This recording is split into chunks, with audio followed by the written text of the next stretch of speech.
देश विदेश में चल रही दिन भर की ताज़ा खबरें, खेल, मनोरंजन और हर क्षेत्र से संबंधित खबरें जानने के लिए जुड़ जाएं हमारे साथ आज की इस वीडियो के अंत तक। जानेंगे दोस्तों हर वो खबर जो देश में सनसनी पैदा कर रही है। तो चलिए बिना वक्त ज़ाय के शुरू करते हैं आज की ये खास वीडियो। बता दें दोस्तों कि नई दिल्ली में इंडियन आदिम जाति सेवक संघ के 75वें स्थापना दिवस कार्यक्रम में प्रेसिडेंट द्रौपदी मुर्मू शामिल हुई। उन्होंने संघ के डेडिकेशन और जन सेवा की भावना की सराहना करते हुए उम्मीद जताई है कि ये सर्विस स्पिरिट यूं ही जारी रहेगा। साथ ही कोल मिनिस्टर जी किशन रेड्डी ने कोल सेक्टर में एनवायरनमेंट फ्रेंडली प्रोडक्शन और नेचुरल एनवायरनमेंट की रिस्पॉन्सिबिलिटी पर जोर दिया है। नई दिल्ली में सेक्टर रिव्यू मीटिंग के दौरान उन्होंने प्रोडक्शन बढ़ाने के लिए न्यू टेक्नोलॉजी अपनाने और एनवायरमेंटल प्रोटेक्शन मेजर्स की इम्पोर्टेंस पर जोर दिया। इसी के साथ Indian navy chief admiral Dinesh के त्रिपाठी अपनी पहली ऑफिशियल विजिट पर यूएई में हैं। इस दौरान उन्होंने यूएई के डिफेंस मिनिस्टर के अंडर सेक्रेटरी मटर सलेम अली अल दोहरी से मुलाकात की और डिफेंस रिलेशंस, मैरीटाइम सिक्योरिटी और डिफेंस इंडस्ट्री कॉरपोरेशन पर चर्चा की।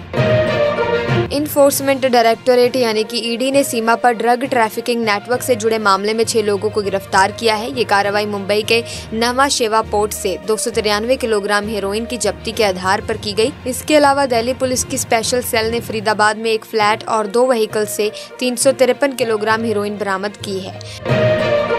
बता दें कि दिल्ली विश्वविद्यालय की फीस से होने वाली आय पिछले 5 वर्षों में दोगुनी हो गई है। पिछले वित्तीय वर्ष में विश्वविद्यालय ने छात्र फीस से 200 करोड़ रुपए से अधिक का रेवेन्यू अर्जित किया। यूजीसी अनुदान का बड़ा हिस्सा यूटिलाइज नहीं हुआ है। ये वृद्धि छात्रों की बढ़ती संख्या और एजुकेशनल सर्विसेज की डिमांड के कारण हुई है। बिहार में विपक्षी महागठबंधन ने 4 विधानसभा सीटों पर होने वाले उपचुनाव के लिए कैंडिडेट्स की घोषणा कर दी है। राष्ट्रीय जनता दल इमामगंज, बेलागंज और रामगढ़ सीट्स पर चुनाव लड़ेगा, जबकि भारतीय कम्युनिस्ट पार्टी मार्क्सवादी लेनिनवादी तरारी सीट पर मुकाबला करेगी। इसी के साथ हरियाणा विधानसभा चुनाव में जीत के बाद आरएसएस अब महाराष्ट्र और झारखंड विधानसभा चुनाव में भी ऐसी ही सफलता की कोशिश कर रहा है। दोनों राज्यों में नुक्कड़ सभाओं, छोटे समूहों की मीटिंग्स और बेहतर बूथ मैनेजमेंट के जरिए बीजेपी के लिए जमीनी स्तर पर माहौल बनाने की योजना बनाई जा रही है।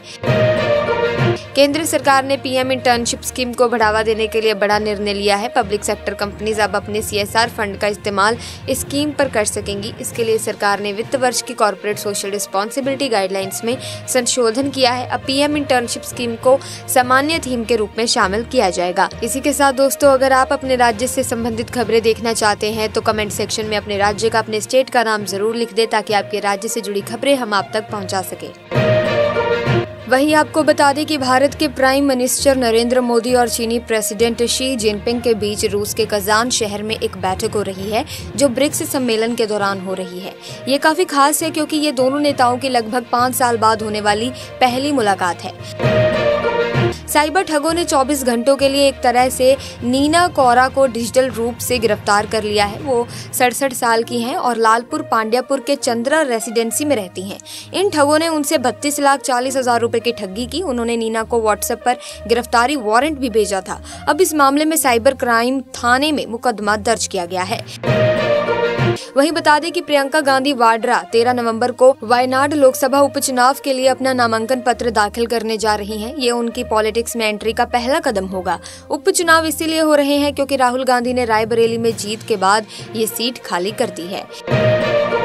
इसी के साथ चक्रवात दाना को देखते हुए राज्य सरकार ने 23 से 25 अक्टूबर तक सभी सरकारी कर्मचारियों की छुट्टियां रद्द कर दी हैं। अब सभी कर्मचारियों को हेडक्वार्टर्स में रहना होगा। विशेष राहत आयुक्त देवरंजन कुमार सिंह ने सभी डिपार्टमेंट्स को इस बारे में बता दिया है। महाराष्ट्र विधानसभा चुनाव को लेकर महाविकास अघाड़ी में बातचीत सही दिशा में चल रही है। सूत्रों की माने तो गठबंधन इस मामले को सुलझाने की कोशिश कर रहा है ताकि एक प्रेस कॉन्फ्रेंस में सीट शेयरिंग का फॉर्मूला बताया जा सके। जामिया मिल्लिया इस्लामिया यूनिवर्सिटी में दिवाली के जश्न के दौरान बड़ा बवाल हो गया। रंगोली खराब करने को लेकर 2 ग्रुप्स में बहस शुरू हो गई और बात बढ़ गई। इस पूरे घटनाक्रम का वीडियो भी सोशल मीडिया पर वायरल हो रहा है जिसमें कुछ छात्रों ने फिलिस्तीन जिंदाबाद के नारे लगाए, लेकिन फिलहाल हालात कंट्रोल में हैं। दोस्तों हाल ही में IMF की एक रिपोर्ट आई है जिसमें बताया गया है कि भारत की ग्रोथ रेट कम हो सकती है। 2023 में ये 8.2% थी, लेकिन 2024 में ये 7% और 2025 में 6.5% तक गिर सकती है।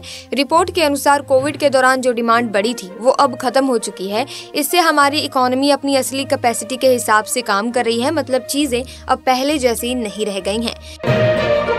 BSNL ने अपने ग्राहकों के लिए कुछ नई सेवाएं शुरू की हैं, मतलब उन्होंने 7 नई चीजें लॉन्च की हैं ताकि लोग और ज्यादा आकर्षित हों। केंद्रीय संचार मंत्री ज्योतिरादित्य सिंधिया ने बताया कि जब से 4G शुरू हुआ है BSNL के ग्राहकों की संख्या काफी बढ़ गई है। पिछले 6 महीनों में ये 75 लाख से बढ़कर 1.80 करोड़ हो गई है। देखा जाए तो ये बहुत ही कमाल की बात है ना दोस्तों, क्योंकि भारत अब उन 6 देशों में शामिल है जिन्होंने खुद की 4G टेलीकॉम सेवा बनाई है और जल्द ही इसे 5G में भी बदलने वाले हैं। और BSNL का नया लोगो भी आ गया है जो शक्ति, विश्वास और सरलता को दिखाता है।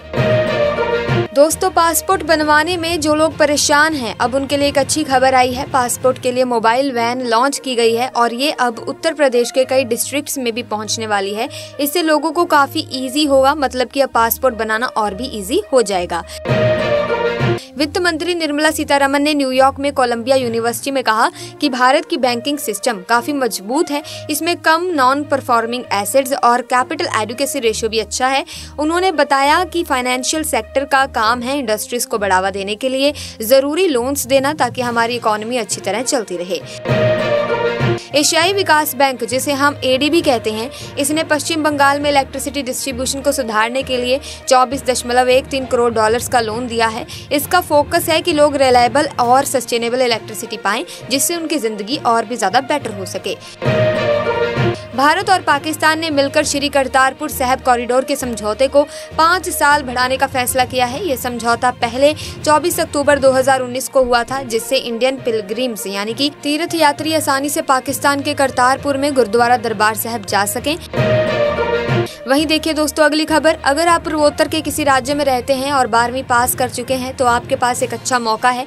स्नातक में एडमिशन लेते वक्त आपको हर महीने 8,000 रुपए की स्कॉलरशिप मिल सकती है। ये सब Ishan Uday special scholarship scheme के तहत होगा, जो कि यूनिवर्सिटी ग्रांट्स कमीशन की तरफ से है।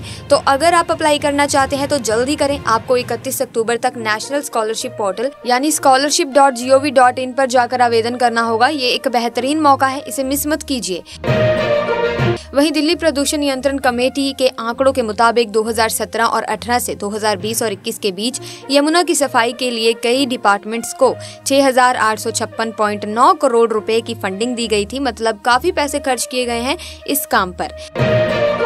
वहीं तमिलनाडु में पॉलिटिकल माहौल काफी गर्म हो गया है। हाल ही में स्टेट एंथम से द्रविड़ शब्द हटाने पर काफी हंगामा मचा हुआ है। अब deputy chief minister Udhayanidhi Stalin ने न्यूली मैरिड कपल से एक खास रिक्वेस्ट की है। उन्होंने कहा कि कुछ लोग यहां हिंदी इम्पोज करने की कोशिश कर रहे हैं, इसीलिए सभी से कहा है कि अपने बच्चों के नाम तमिल में रखें। ये सब दिखाता है कि तमिल कल्चर को लेकर लोगों में कितना गर्व है।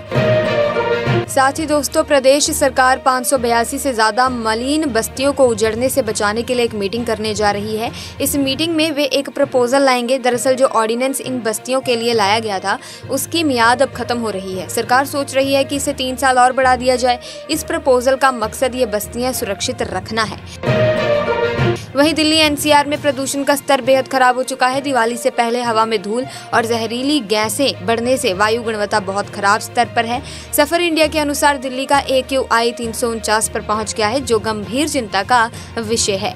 साथ ही दोस्तों खबरों का सिलसिला इसी तरह से चलता रहेगा इस वीडियो में, लेकिन अगर आप पहली बार इस चैनल पर आए हैं और चैनल को अभी तक सब्सक्राइब नहीं किया तो जल्दी से चैनल को सब्सक्राइब करके बेल आइकन को प्रेस कीजिए ताकि नए वीडियोस की अपडेट आपको मिलती रहे। अगली खबर देखिए दोस्तों, यूपी में अब शत्रु संपत्तियों पर चारा उगने और पशु संरक्षण केंद्र बनाए जाएंगे। इसके लिए प्रदेश सरकार ने केंद्र से उन संपत्तियों की डिटेल्स मांगी है। जमीन तो केंद्र देगा, लेकिन वहां की सारी जरूरी सुविधाएं यूपी सरकार तैयार करेगी। अच्छा कदम है, इससे पशुपालन में काफी मदद मिलेगी। अमेरिका में प्रेसिडेंशियल इलेक्शन बस आने ही वाले हैं दोस्तों। कमला हैरिस और डोनाल्ड ट्रंप मैदान में हैं। दोनों को काफी सपोर्ट भी मिल रहा है। वैसे बिल गेट्स ने ओपनली कमला हैरिस को सपोर्ट नहीं किया है, लेकिन उन्होंने इनडायरेक्टली हैरिस की मदद करने वाले एक NGO को $5 करोड़ का डोनेशन भी दिया है। बहराइच हिंसा के आरोपियों के खिलाफ जो स्टेट गवर्नमेंट की कार्रवाई हो रही है उसे चुनौती देने वाली याचिका पर सुप्रीम कोर्ट सुनवाई करेगा। और हाँ, उत्तर प्रदेश सरकार ने कोर्ट को यह बताया है कि आरोपियों की प्रॉपर्टीज पर बुलडोजर नहीं चलाया जाएगा। वहीं दिल्ली के किशनगढ़ इलाके में एक फ्लैट में भीषण आग लग गई। इस हादसे में एक आदमी की मौत हो गई और 3 लोग झुलस गए। सभी को हॉस्पिटल में भर्ती करवा दिया गया है। फायर ब्रिगेड आग बुझाने में लगी है और लोगों से कहा जा रहा है कि सावधानी बरतें।